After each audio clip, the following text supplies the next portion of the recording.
అందరికీ నమస్కారం. అందరూ బాగున్నారా? ఈరోజు నేను సొరకాయ పప్పు వండుతున్నానండి. అది ఎలా వండుతానో చూపిస్తాను మీకు. ఇది సొరకాయ కట్ చేసి పెట్టుకున్న టమోటా, పచ్చిమిరపకాయలు, ఉల్లిగడ్డలండి. ఇవ్వండి, కందిపప్పు, ఎర్రపప్పు కడిగి నానబెట్టుకున్నానండి. 20 నిమిషాలు అయింది. దీంట్లో ఉల్లిగడ్డలు వేసుకున్నాము. ఫస్ట్ ఉల్లిగడ్డలు, పచ్చిమిరపకాయలు, సొరకాయ వేసుకున్నాము, టమోటా వేసుకున్నాము. టమాటా అడుగుని వేసుకుంటే పప్పు సొరకాయ అట్లా ఒక్కొక్కసారి ఉడకదండి. అందుకనే టమాటా పైన వేసుకోవాలి. అందరికీ వచ్చిన కర్రీ అండి ఇది.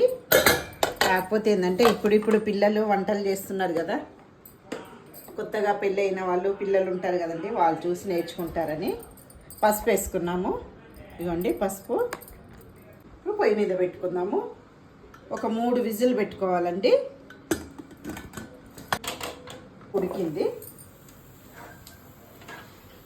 పోపు పెట్టుకుందాము. పప్పు ఉడికింది.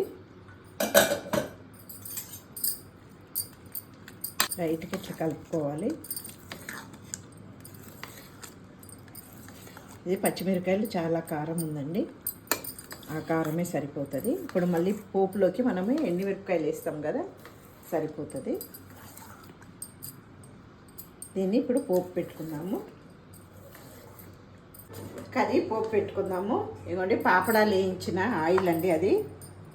ఆ కడాయిలోనే పోపు పెడుతున్నా. దాంట్లో కొంచెం నెయ్యి వేసుకుందామండి.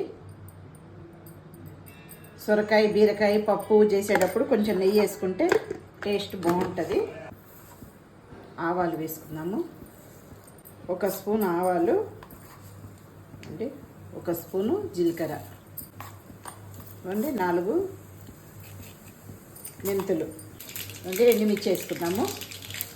ఉల్లిగడ్డలు, కరివేపాకు. నేను కరివేపాకు ఎక్కువ వేసుకుంటానండి. ఏది అన్నంలో నుంచి పడేయనండి, కరివేపాకు ఎక్కువ తింటాను నేను. ఉల్లిగడ్డలు. అందుకే నాకు హెయిర్ ఎక్కువ ఊడదండి. నేను అన్ని కూరగాయలు ఎక్కువ తింటానండి. కూరగాయలు ఎక్కువ తింటా. ఇవన్నీ పోపు వేగాయి. కరివేపాకు వేసుకున్నాము. కరివేపాకు వేసుకున్నాము.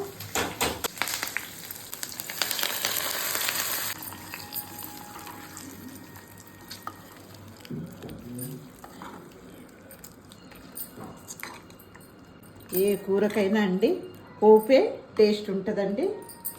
ఇంకా నేనైతే కడాయి పెట్టి పోసుకుంటున్నానండి. మా మమ్మీ వాళ్ళైతే ఏ గిన్నెలో కూర వండుకున్నారో దాంట్లోనే పోపు పెట్టుకుంటారండి. ఓకే అండి, ఇదిగోండి ఇప్పుడే రైస్ వండినానండి వేడివేడిగా. ఇదిగోండి పప్పు చేసినాను, మిరపకాయలు వేయించానండి. ఓకే అండి, ఈ వీడియో మీకు నచ్చితే లైక్ చేయండి. బాయ్ అండి.